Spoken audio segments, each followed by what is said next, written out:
Hey guys, Screen Avenger here, and in this video I'm going to give my spoiler and spoiler free thoughts on Arrival, the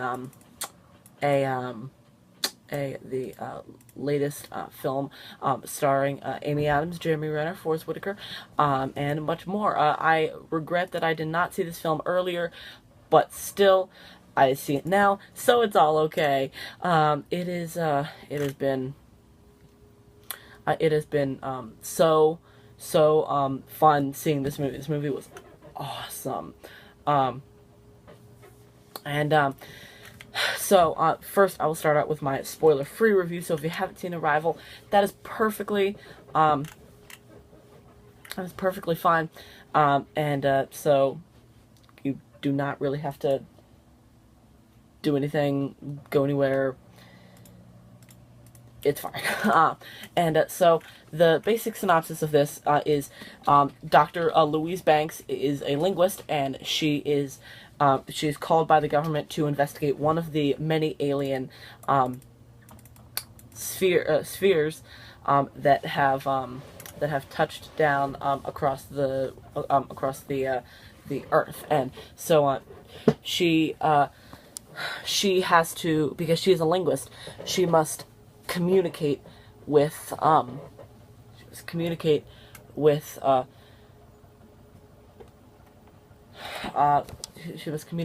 the aliens in order to stop what they think could be intergalactic war. And so I really love this movie. This movie was amazing.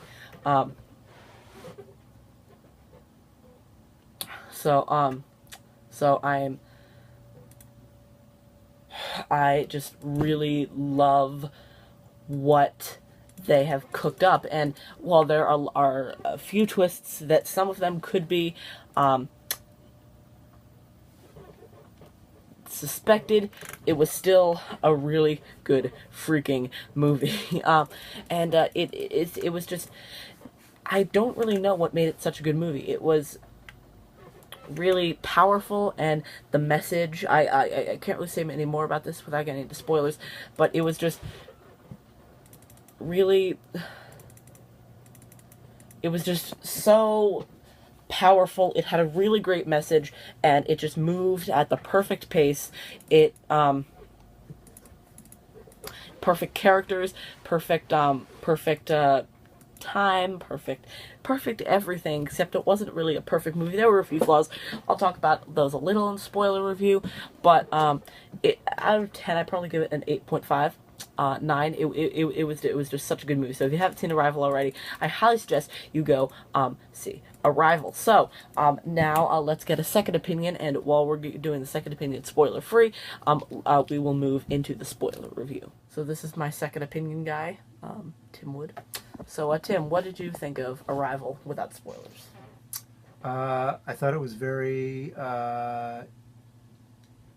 intellectual and interesting and measured and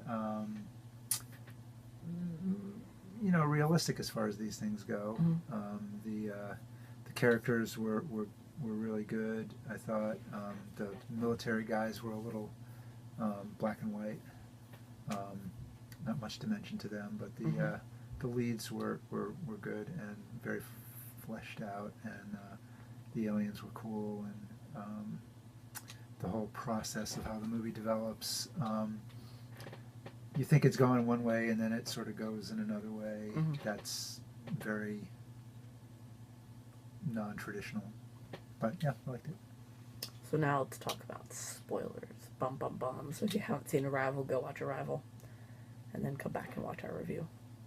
So in spoiler territory, what did you think of, like, what would you consider to be spoilers for this movie? Well, the whole timey-wimey thing. Mm-hmm.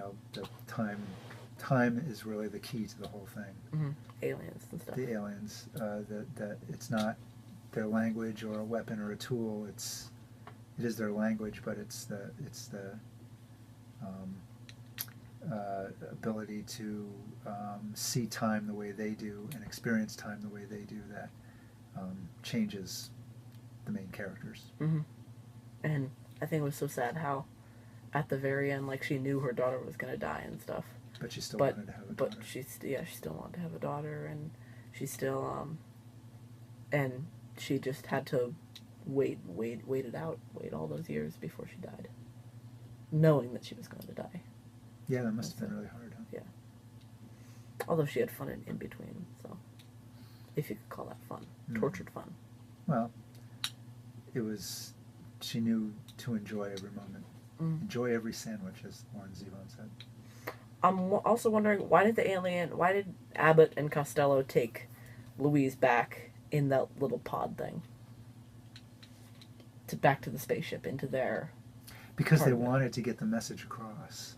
They needed to get that message across. And she was the one and they knew that she was the one because they can go back and forth in time. You know, they can see time in a non-linear way, so they knew she was the key. And I liked that, like, at the very end, the aliens kind of disappeared, and we don't really know what happened to them, kind of, like, mysterious and well, stuff. now in 3,000 years. Yeah, and I would love to see, like, a loose sequel to it that is...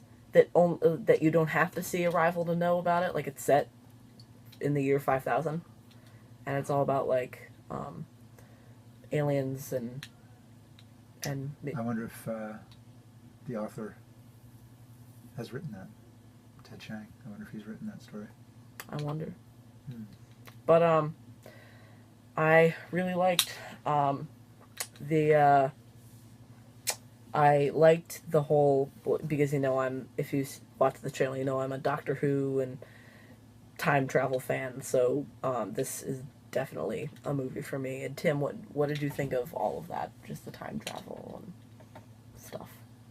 Well, it was a different take on the whole time travel thing, so it was interesting, and I thought it kept your attention because you needed to put all the pieces together. It was really a puzzle, and like someone said, when you realize, I think you said, when you realize at the end what happens, you go back and remember the beginning of the movie, and you see that it all means completely different things. And I really liked I thought the palindrome thing was clever when Louise was telling her daughter about that her name was a palindrome.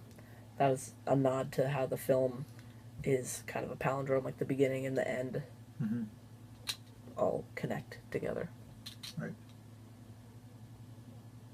So out of 10. I think 9. And why?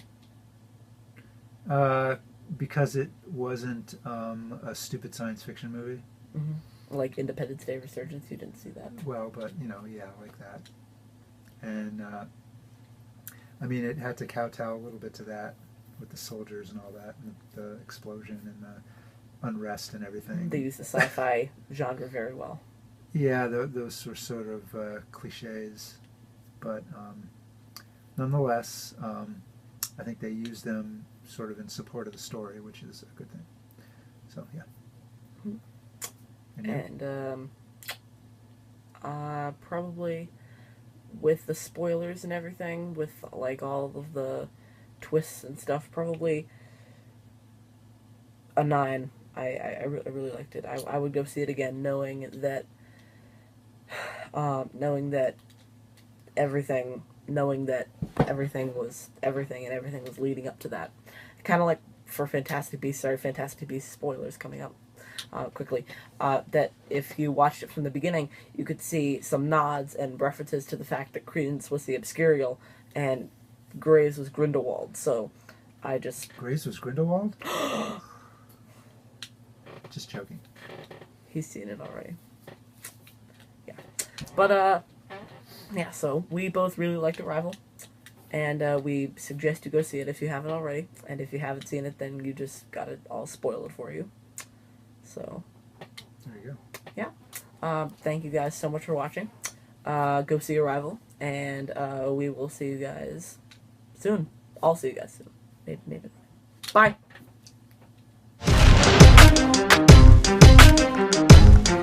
Yeah.